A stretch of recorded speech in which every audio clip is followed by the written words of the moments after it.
Attempt 3 of the last 15 minutes. Worst live stream attempt of my life. First live stream was interrupted by a dodgy Skype call.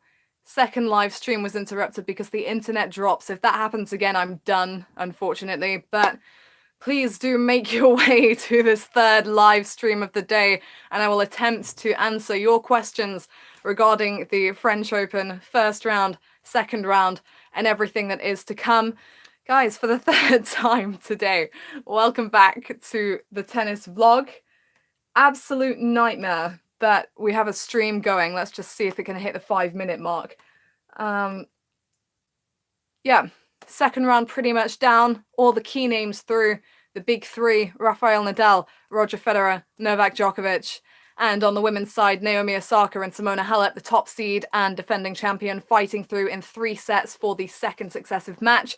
Serena Williams rolling through, and a host of other contenders, because at the moment, pretty much every name in the women's draw is a contender, pretty much. They're all through. The biggest names have made their way through. There have been some upsets on the women's side at the back end of the seeds, but nothing that would shock me, or like nothing that would really shock me. Just getting myself back together after that little turn of events. Very annoyed because the first live stream got off to a good start. You were asking some good questions. I was partway through the first one. Boom, it went. So let's just go from here. Let's go from what I was talking about before, which was the men I see potentially challenging outside of the big three. Honestly, as far as a champion goes at this event, I'm not looking outside of the big three. I said Nadal coming into the event. I was torn between Nadal and Djokovic, but then when Djokovic looked fatigued in the final in Rome and Nadal completed his clay court journey with that first Masters 1000 title of the year and the win over Djokovic at the same time, thought that put Nadal in the prime position coming into the French Open, where obviously he's won 11 times and where the conditions absolutely suit his game. So outside of the big three, in terms of who I see as potential threats to them, not necessarily ultimate champions, but if the draw opens up, obviously anything is possible. Dominic Thiem can't be overlooked. He's been pushed in both his opening rounds, which was unexpected, especially given the players he was up against. It was Tommy Paul in the first round, and then in the second round, I'm already forgetting who it was. Who did he play in the second round? While we wait for that, Tsitsipas was my other pick. Stefanos Tsitsipas was the other guy I had my eye on. He's been particularly impressive in the way he's handled situations. He's looked good coming in to the tournament. He obviously beat Nadal ahead of the French Open, and I'm just wary of my internet dropping again. It tells me on one of my laptops that it's not with me, but we're still streaming, so all good. Yeah, Tsitsipas very maturely handled that match when he was a set down to Hugo Dellien. He was mixing it up. Tsitsipas was being dragged around, and he was very creative, and he was very aggressive and very present for the key moments, and that's what you're looking for in a champion and in a player who's going deep. They're not necessarily going to play their best tennis the whole match. In fact, most players aren't going to play their best tennis the whole match, but Tsitsipas brought it when he needed it, and that's what's most important. Thank you all for joining the stream and for sending in your questions. Please do me a big favor. If you're on Twitter or if you're on any other social media, can you please share the link for this video, because we had lots of people on the first stream, and obviously that one went crash. Cheers to the dude that tried to call me. No idea who he is. And I'm going to tweet this out myself. So keep those questions coming in. And I know this is a bit of a mess, but we will soldier on as much as my internet allows it. Which, I mean, who knows how much that might be. Let's go to some more questions then, guys. What have you been asking me? I'm going to go on. Hello, welcome to the stream. You are all very, very welcome. What lower seed matches are you excited for? Oh, I've been really bad. I tell you what, for the first slam in years, I have not looked at the draw in detail. Usually I do a proper breakdown of the draw, but with everything I've had on, I've basically scrolled through the draw, seen where the key players are and that kind of thing. And I'm not even sure I'm looking at the order of play each day. I just have a scroll down SofaScore and see what's going on when. Let's have a look.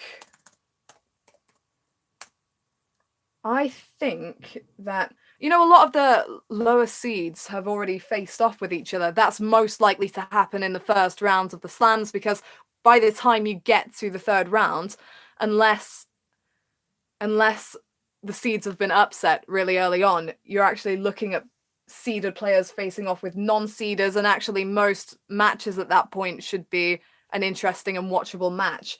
So that's an interesting question. I don't know. Let's have a look at the order of play for tomorrow and see what's interesting on there. I think there were definitely some really standout first round matches. The ones that particularly stood out for me. Well, second round, I mean, Jo-Wilfried Tsonga versus Kei Nishikori. That was a quarterfinal here not that many years ago, and gutting for them that one of them had to go out. It's really tough when players are coming back from injury and these kind of draws happen, and you are tested early on, and some people have to leave the party early. I'm having a look at the order of play for tomorrow. There's some I'm going back to the original question, all over the place at the moment. What lower seed matches are you excited for? Okay. I mean, none particularly leap out at me, not gonna lie. Pui still hasn't made the third round, he's still going.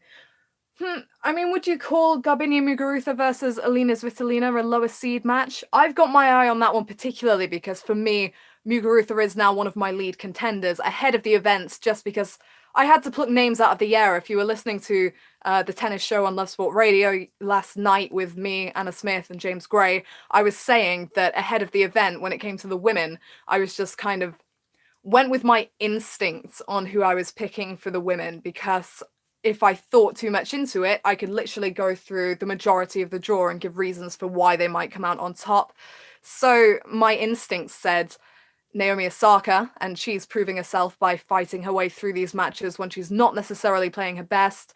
Serena Williams, who's won 23 slams, need I say more, and Petra Kvitova, who pulled out. So I'm replacing Petra Kvitova with Garbiñe Muguruza, who I said at the beginning of this year, and the end of last year actually, that I thought would win a slam, plainly because she has a good year, then a not so good year, not so good year, and it's kind of a pattern that keeps occurring. And with Muguruza, I think with the disappointing season she had last year, didn't really make an impact at the slams and didn't do much away from them either. The only way is up for a player of her talent. I'm almost impressed that she's stuck with Sam Summick when so many people have tossed doubt at that coaching relationship. And Muguruza is a player who's won here twice before, who's thrashed Serena Williams here twice before. And yeah, she has quite a difficult draw now, but she's had two good matches to get her underway, 2 straight sets wins. And she's playing Alina Svitolina, who I think people have as an outside contender for the trophy. But the thing for Svitolina is she got a walkover in the second round. And you might think, oh great, more energy for Svitolina. But actually, she hasn't played since Sunday because she played on the first day of the event. First round was played over 3 days. So when she walks out tomorrow, she will, I think, potentially, and she's such a fighter and she's so determined that obviously you can't rule her out, but I think she might be a bit cold, and that could actually work out as a very interesting clash between Muguruza and Svitolina. So I'm not sure if that's as low down the seedings as you were getting at, but I think that's an interesting one to keep an eye on. I'm charting Nicolas Mahut's progress with real interest because this is Mahut's last French Open singles, I believe, of his career. I think he'll be retiring from singles after this. And he came from 2 sets to love down in his first round to come through against a quality player as well. It wasn't Medvedev, that was Pierre Herber. It was against... It's gone, but he came from 2 sets to love down anyway. Came through his second round in straight sets, I believe, and has Leonardo Mayer in the third round. So neither of them are seeded. That's a very opportune clash for the both of them. So that's one to keep an eye on. I know a lot of people will be watching Johanna Konta versus Victoria Kuzmova. A lot of people excited about Kuzmova's progress this year, and Konta obviously coming into her own on clay, finding a bit of form. Her draw has opened up, so that's also very intriguing. But can we overlook Stan Wawrinka versus Grigor Dimitrov?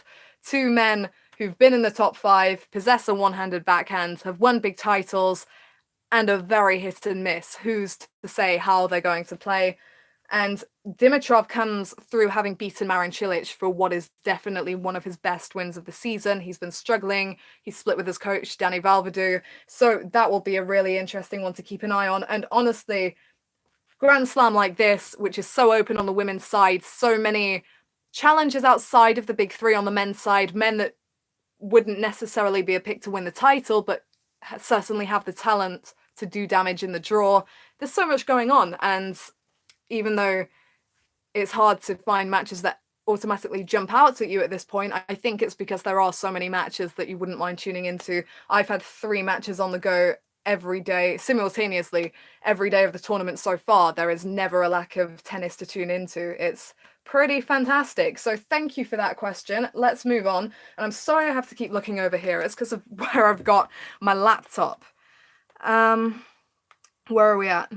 Thank you all for the questions. Keep them coming. Is it concerning that Halep went to a 3rd set again? I'd have expected her to win in 2 sets against Linette at least, if not against Tomljanovic also. I agree with you there. Tomljanovic is tougher, I think, than Linette. I've watched Magda Linette for several years, but I'll come on to that in a bit. Tomljanovic too. The thing with Tomljanovic is she's been injured so much. And for those that don't know, she took the middle set to take her opening clash with Simona the distance. They went to 3 sets. And she was packing a good punch, but after she lost the first set, she was very creative as well, I thought, Tomljanovic, and mixed it up, made Halep move, and really forced her to think a bit harder and to put her in a few uncomfortable positions. It was Halep's first match here as defending champion. Obviously, that's a difficult position to be in mentally. And I wouldn't have said it was too concerning that Halep went to 3 sets against Tomljanovic, because she is so vastly talented. And you know what, she beat Agnieszka Radwanska here, I think, in the 3rd round set a few years ago when Tomljanovic was a teenager. Then she got so many injuries that she was kind of pushed out of the limelight, but she does have the talent to get back up those rankings. So that was a tough opener for Halep. Magda Linette, though, she played today the best tennis I've ever seen her play, but as a player, I would never have put her higher than top 50 level in general. Linette is, I always think of Linette as quite a player with quite a delicate game. It's very pretty to watch. It's very clean and very, it's just nice and slick, really. But the thing with that is that players seem to enjoy that from Linette, and they kind of absorb what she's throwing at them, redirect it, and occasionally overpower her. What Linette did really well today was she just loosened up and absolutely swung. She was firing a devastating cross-court forehand at the end of that 2nd set, and that really took some of the options away from Halep. I don't think Halep played disastrously. She was very resilient, she was covering the court well, but again, I've said before, I said leading into this event that my concern for Halep was her serve. She was throwing in a lot of second serves at the back end of that 2nd set, and Linette was absolutely penalising that. She crushed a forehand return winner to set up set point, Halep having had match points on serve to get a straight sets win. So that kind of thing should be concerning for Halep, because at that point, yes, Linette was playing some quality tennis, but Halep essentially had it on her racket. So she should have dealt with that situation a bit better, not taking anything away from Linette, who I was very impressed by. I admit I did not expect Halep to struggle that much against her, and she can walk away with her head held high. She even forced Halep to serve for it twice in the deciding set. But Halep did mention that she's not quite feeling 100%. I don't know if it's illness. I'm not sure what it is. She might have said something in her press conference. But a couple of times at the beginning of the 3rd set, you saw her just kind of stopping to bend over. She seemed either a bit stiff, or at one point I thought she seemed a bit dizzy. So I'm not sure if Halep is 100% fit, and if she's not, it's definitely not helpful that she's gone to 3 sets in both her opening rounds. You could look at it on the other half, or the other side of the coin, and say, well, if she's been tested early on, she'll be battle hardened for what is likely to be a tough 2nd half of the tournament, but she's got to get there first. So, interesting question. I think it is slightly concerning for Halep that she has been pushed to 3 sets twice now, especially if she's not feeling 100%. I would not write her off at all. I think of the counter punches, she's definitely the one up there who could do damage. But you know, she had the opportunity to finish this one in straight sets today, and as well as Linette ripped that forehand, she should have done so. So, next question. Oh yeah, Team played Bublik. Thank you for reminding me. Yes, I couldn't remember earlier who Dominic Team played. Alexander Bublik, who was one of the rising young stars of 2 or 3 years ago. We've got a lot of teenage guys on the rise now, but he was one of the ones that was really doing well and then kind of dipped off the radar a bit. Just been told that the device I'm recording with is on a low battery, which I'm not surprised by because I've been held up so many times. So excuse me a couple of moments while I plug it in to make sure that we don't get cut off yet again. But yeah, Bublik is, he was swinging a bit. He was really going for it. He was hitting good slice, drop shots, just really testing Team with the variety he was able to produce, but the way he was able to absorb Team shots as well. He nearly took that one. Hopefully you can still hear me. Oh, hopefully this lifts up as well. He nearly took that one to 5 sets, I believe. He was 5-2 up, had set points, but Team really stepped it up when it mattered, and I think that's why people should be taking Team really seriously, because even though he struggled in his first 2 rounds, he hasn't let it go to 5 sets, and he's found his A game when it really matters. So credit to Bublik for pushing him, but credit to Team for coming through. Where am I plugging this in? Oh, here we go. Oh, well done, Abigail. You're plugging it into something else that's also dying. What is this mess? I do apologize, guys, but we should be fine now. It's a little bit tilted, but who cares? Okay. This is going to be the worst quality live stream you've ever watched. I'm so sorry. But yeah, I know it's a low battery, mate. That's why I've plugged it in. Let's turn this around. I'm still looking down your questions. What chances out of 10 that Serena will win Roland Garros? Now, I never write Serena off, ever. She is incredible at being able to come into the event with a lack of match play and still be able to do serious damage. If she really wants it, she just has this ability to drag herself to the win, which we've seen her do before at multiple tournaments. One of the Australian Opens about a decade ago now stands out to me. She heard people talking her down. She thought having none of that, turned up and thumped everyone. At this stage in her career, with all the injuries she's having, obviously it wasn't ideal for her to come into the event with as little match play as she had. However, I think apart from Naomi Osaka, I wouldn't pick anyone again. How do I word this? I would not pick any other player against Serena apart from Osaka in her half of the draw. Against any other player, I'd be choosing Serena to win 100%. I know it's on a low battery. What are you trying to tell me? Give me a moment, guys. Oh, it's fine. It's fine. I've got it plugged in. My phone doesn't know what it's talking about. Right. Yeah, so out of 10 for Serena, because I'm rambling again, 9 out of 10. I said before the event she was one of my picks. It's a shame that her and Osaka are in the same quarter because they were my top 2 at the beginning. And I would be really interested to see how she copes against Osaka. Osaka, when she was down and up against it against Victoria Azarenka today, boy, did she rise up. She loves being down on the scoreboard. She plays better when she's down on the scoreboard than when she's ahead. She can't handle the mentality of being up against a player she should be beating, Osaka. That's what she really struggles with. So it's probably the best thing that could have happened to her, losing the first set against Azarenka. And when she sees Serena Williams across the net, that just brings the absolute best out of her. Serena, on the other hand, tends to tighten up and get a bit nervous, I think. I mean, they've only had the 2 meetings. So that's the matchup that I think could trouble Serena. Other than that, I can sure as heck see her going to this title. She's played 3 Grand Slams since she came back from giving birth. She reached the final of the first 2, which I don't think is given enough credit to, because it's Serena Williams. She's expected to do this kind of thing, but the fact that she is Serena shouldn't take away from how monumental what she did is. Reached the quarterfinals at the Australian Open, had match point to take down Pliskova, and then rolled her ankle, and there was that insane comeback from Pliskova, who just started firing on all cylinders. So yeah, I should move on from that question, but definitely chances out of 10 Serena will win. 9 out of 10, I would say. I'm going up there. All or nothing, right? if you were to enter a sweepstake on who would win the men's and who would win the women's, who would you want to pick? Sheesh. Well, I mean, the men's is easy for me, and I'm making it easy because once I've made a pick on the men's side, I'm 100% committing to it. I could dodge between Nadal and Djokovic all day and give arguments for both of them, but I'm going with Nadal just because of his record here, because of the way he's so impressively come through the clay court season, from rust to a lack of confidence to better tennis, but that quality tennis not being present in the key moments, to eventually that Masters 1000 title and the win over Djokovic. So much mental and physical strength on display from Nadal that I just don't think you can count him out on best of 5 sets at his most successful tournament, with Djokovic only a potential opponent for the final. When Djokovic gets there, might he be fatigued? That's the biggest question for me. So Nadal on the men's side. The women's, I don't want to pick one name from the women's side.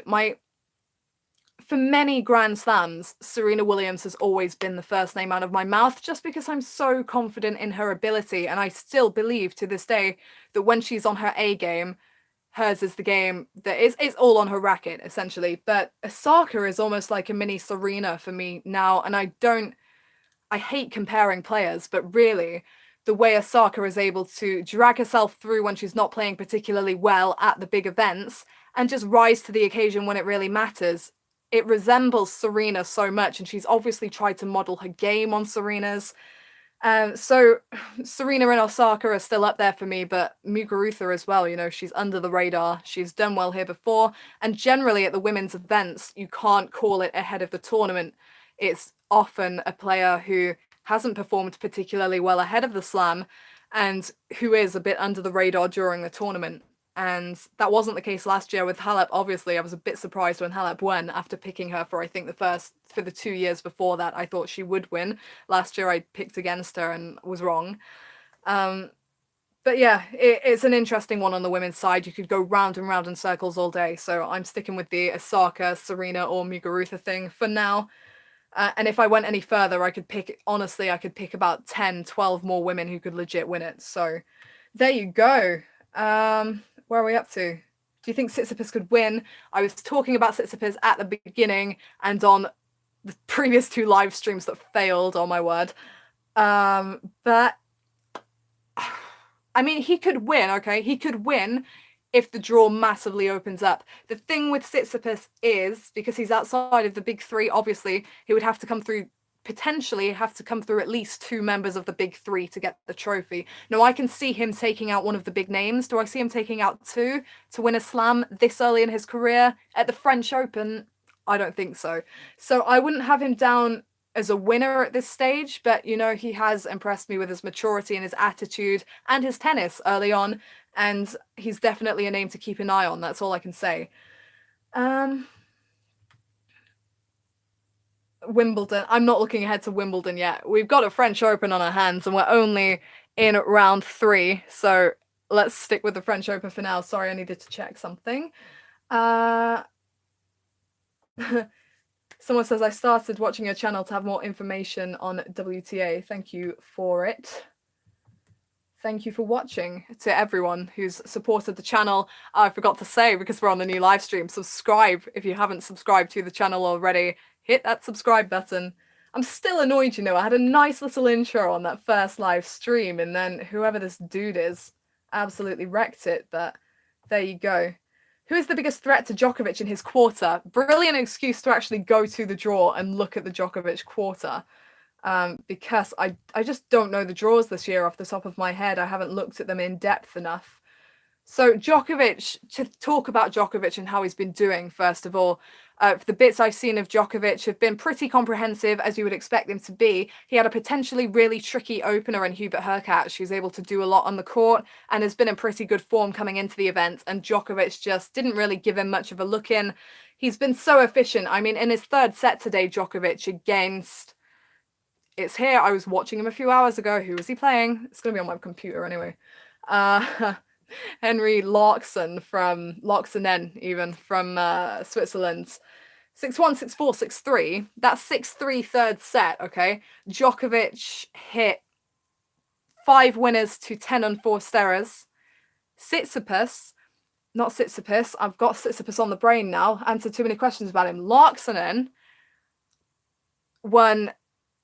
sorry, I know these stats. I do. They're in there. He hit 11 winners to 7 unforced errors, which looks like a winning statistic, but no, actually, Djokovic came through that set. And it just shows that you can't tell everything about a match just from looking at the winner to unforced error count. Djokovic is not the flashiest player. I say this once again. He's all about point construction. He's all about pouncing at the right moments, and he's about outlasting his opponent. And he's done that extremely efficiently in his first 2 matches. He's looking secure. He had a tough opponent in the first round, which I think he values in order to test where he's at. And I can't remember the original question. What was it? What are we looking at? Who is the biggest threat to Djokovic in his quarter? Well, let's have a look, shall we? Who's still in? His next opponent would have been Gilles Simon, who's given Djokovic trouble before. He would have had the crowd behind him. He's throws in a lot of slice and dice. He's a very creative player. But he is not playing Simon because Simon was upset. So Djokovic should have little trouble in that next match, I'm saying. Now, Jan-Lennard Struff is playing pretty well. He's got a big serve. He likes the conditions of the clay. And over the past year or two, he's been stepping up to give the top players more trouble. I wouldn't have him taking Djokovic out, but he could put him through his paces. However, Struff in the next round plays Borna Coric, the number 13 seed. Coric, I could see giving Djokovic more of an issue. You can kind of compare Coric's game style to Djokovic's in the way they strike the ball, in how consistent he can be. Coric has a game that's a good fit for clay, and he's starting to develop a few more weapons. The issue I had with Coric for several years was that he had a good all-round game, but he didn't have any really potent finishing shot, and I think that is what cost him against the higher-ranked players. But, you know, Coric or Struff, that could be Djokovic's first big challenge of the tournament. Not big challenge. I'm not going to lie. I pretty much see Djokovic making the final, or at least making it to play team if team ups his game a bit in the semis. But those two definitely have the talent to make Djokovic think, and who knows what might happen if Djokovic isn't on his day. I just sense this determination and focus about Djokovic, which means that in complete contrast to this time last year, it's difficult to see anyone outside of the big names really putting him in a highly uncomfortable position. Now, Fabio Fognini's in there. Fognini, I never fancy him over best of 5 just because of the endurance elements of it. I mean, obviously, he's one of the best players on clay. We saw him absolutely slay in Monte Carlo, but I don't think even he backs himself over best of 5. I think there is a mental issue there for... That sounds really bad, but no, do you know what I mean in terms of how he approaches the matches and in terms of how much he rates himself at occasions like this? He plays Roberto Bautista Agut next. That should be an interesting collision. But no, in that quarter, the highest seed that could face Djokovic is Alexander Zverev. What do I say about Zverev?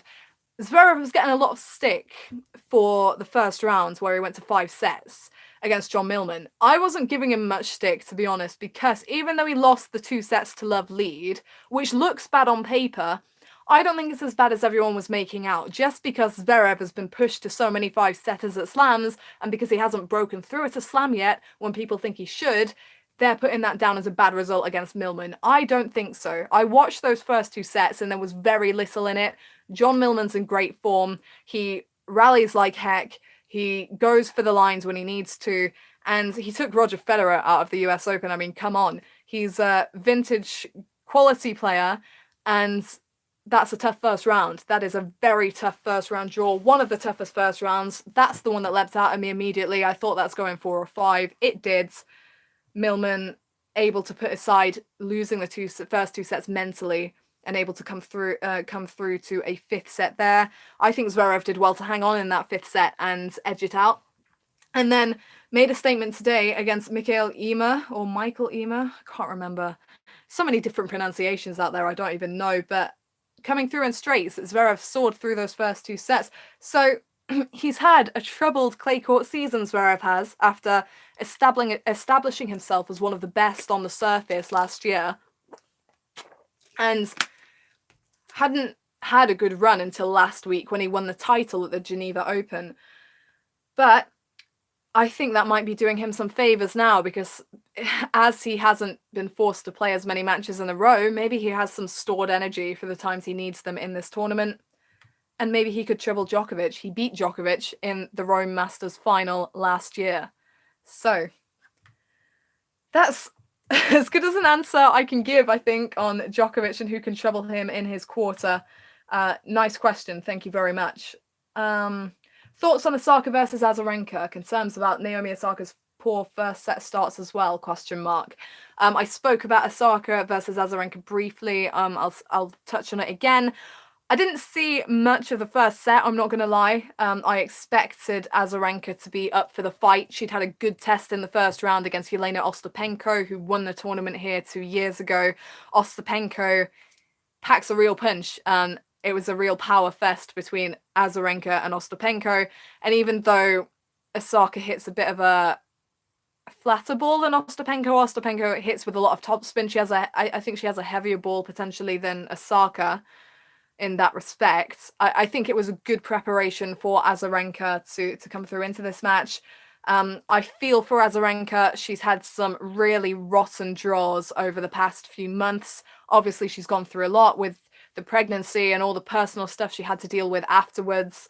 And having been in such a good position before she left the tour as well just makes it more difficult. She just won the Indian Wells Miami double. Then she's off tour for a year, comes back, difficult draws on and off the circuit as she deals with personal stuff. And this is just another heartbreaker for her. But I think some solace she can take from it is that Osaka really rose up to win that match. Azarenka didn't drop off it a lot. She was committed. She was still going for those drive volleys and approaching the net at the back end of the second set, even when it wasn't working. And I'm a bit sad for her that her commitment to the cause didn't pay off. Osaka just rose as she was down on the scoreboard. She swung, she passed Azarenka, she pinpointed her when she needed to, and after she'd won that second set, there was little doubt in my mind that Osaka was coming through in 3, because I just see this pattern emerging with her now, that these matches are the kind of matches she's going to come away with at the majors. So I'm not that concerned about Osaka's poor starts. I think it's good for her to get that out of her system now before she comes up against the likes of Serena and needs a higher level. And yeah, that's I could go on for a long time, but I'm going to leave it there on Osaka for now, unless we have any more Osaka-related questions. What time is it? We can go on a bit longer. Obviously, the 2 messed up live streams mean that I've not spent as long here as I would have liked, so apologies for that, but hopefully no more issues for the next time, which should be after the 3rd round. Follow me on my social media. I'll put the links in the description when I'm done here, to keep up to date with where I am and what I'm planning and what I'm doing, so be sure to be around for that. What do you think of Amanda Anisimova? Well, I've not watched Anisimova here yet, but I know that she's into the 3rd round with a very opportune draw to make the quarterfinals, which is massive for her. She's still 17 years old, and she's got a massive game. I watched a fair bit of her during the Australian swing. She hits a really slick ball, and a lot of power players are around at the moment, but the sheer power that she's able to generate so effortlessly and the way she can move so well around the court as well is so impressive to me. I think she beat Sabalenka quite comprehensively at the Australian Open. So she's definitely extremely talented.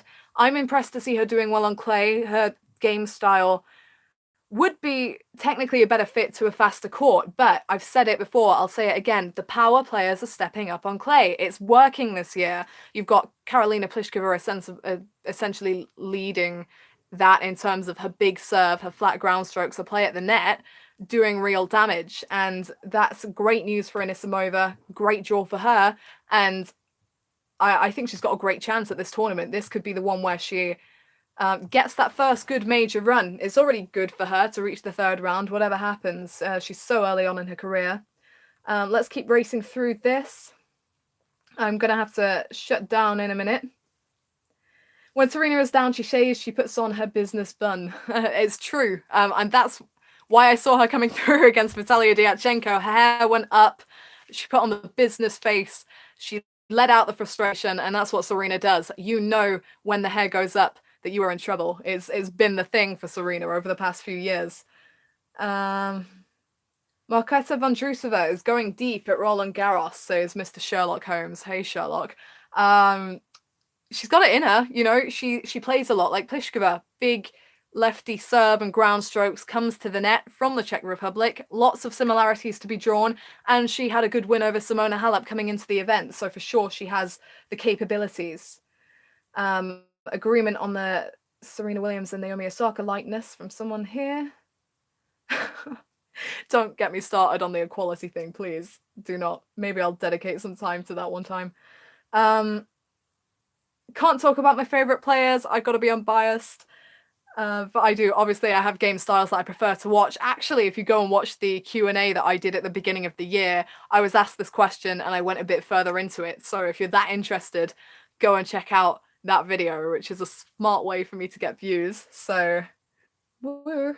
I have a feeling Wawrinka is going to cause some upsets in coming rounds. Could do. I mean, this can't look further than this one with Dimitrov at the moment, because Dimitrov is going to have some confidence after that Cilic win, but I've not watched a lot of Wawrinka so far, but everything I've heard says that he's looking decent.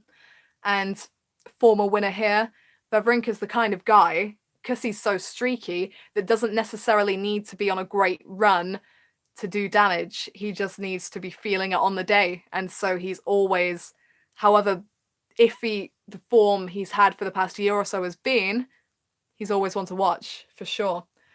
Gonna wrap this up soon because I have people waiting for me. So thank you for all your questions. I'm sorry the streams kept crashing. Please do come back next time anyway. And hopefully I'll have better internet. It's kind of out of my control. Who's better on clay, Serena Williams or Naomi Osaka? People talk down Osaka on clay, and a lot of people were writing her off ahead of the tournament for that reason. I never saw that. I heard someone say today that everyone had underestimated her. Well, no, I didn't, because she was my first pick for the title. But Osaka, she first stood out to me on clay because a few years back, she really pushed Simona Halep. I think it was here, and it went to 3 sets. And that was when I thought, boy, if she can sustain this form, she's going places. Yeah, I'm not going to compare them. Obviously, Serena has multiple majors on the surface, so I have to take Serena at this point in time. But I think if they were to face off, it would depend on the form going into that match. Hard to call. I might be inclined to go Osaka, but it depends. Serena was emphatic in the way she finished today. And yes, it was against Kurumi Nara, who's 5'1", who has to really run so fast to cover the court, but 3 aces in a row from Serena to finish things off, and thumped 36 winners throughout 2 short sets, I believe. So she means business, this woman. She's come here for one reason, that's to win the title. She's not come just to play. Well, I'm glad that you enjoy practicing English by watching my videos. I'm told I talk too fast as I've been commentating and doing radio stuff. It's something I've tried to work on and slow down a bit. But glad you enjoy it. Pity Sabalenka and Azarenka have lost today. Yeah, not a great day for Belarusian tennis, but exciting future because you've got Sabalenka coming up, and Sabalenka's not alone. Alexandra Sasnovich was having a good run a year or so ago, and Azarenka, if she can just stay focused and keep fighting and keep going, she could be back up there. You know, she has the talent, she's just not got the draws at the moment. That's the thing. I'm excited for Elise Mertens versus Anastasia Sevastova, mostly because Mertens is my favorite player. I like Sevastova too. Yeah, I heard someone mention Mertens as an outside pick for the title, so we'll see how that goes. I commentated on her recently and wasn't overly impressed, but, you know, she showed in Qatar earlier this year what she's capable of, can play on clay. Sevastova has very aesthetically pleasing game, nice to watch, very fluid, can mix it up. So yeah, that has the potential to be a good contest. Yeah, Maria Sakkari, that's a bit of a surprising loss. She had good form coming in, but then again, I have to say, the players that play well coming into the event, you can't always count on them doing well at the actual tournament. It's just one of those things. And I was a bit surprised that Sakkari lost to Katerina Siniakova, who is hit and miss, but, you know, I say that, and yet I'm not really surprised by anything because I know that anything can happen in this sport. Gael Monfils is looking good, yes. My big questions about Monfils come when he faces a top player. He can look good, he can look great, he's one of the best athletes on tour, but how's he going to respond against Federer, Nadal, Djokovic? They're the big questions for him. Guys, I'm going to have to wrap it up there. I'm very sorry. Thank you for tuning in. I'm sorry about the 2 disrupted streams before. I'll sort them out and take them down so that anyone who comes late only finds this one. I'll try and be on time for the next stream. Not sure what time it will be. It will be at some point on Saturday. So just tune into my social media, come back here, and I will be here at some point to answer your questions again. Thank you for asking them. It's been enjoyable for me once we actually got going. Don't forget to subscribe to the channel if you haven't done so already. Leave me comments afterwards and let me know what you thought of my responses to your questions, and let me know if you were here late and you have any more. Thank you to everyone that's been leaving comments on the videos, and thank you for tuning in and making this a lot of fun to do. Don't forget to tune into the tennis show on Love Sport Radio. That's lovesportradio.com. Again, next week, Wednesday at 7 p.m. BST. So that's 7 o'clock in the evening, British time.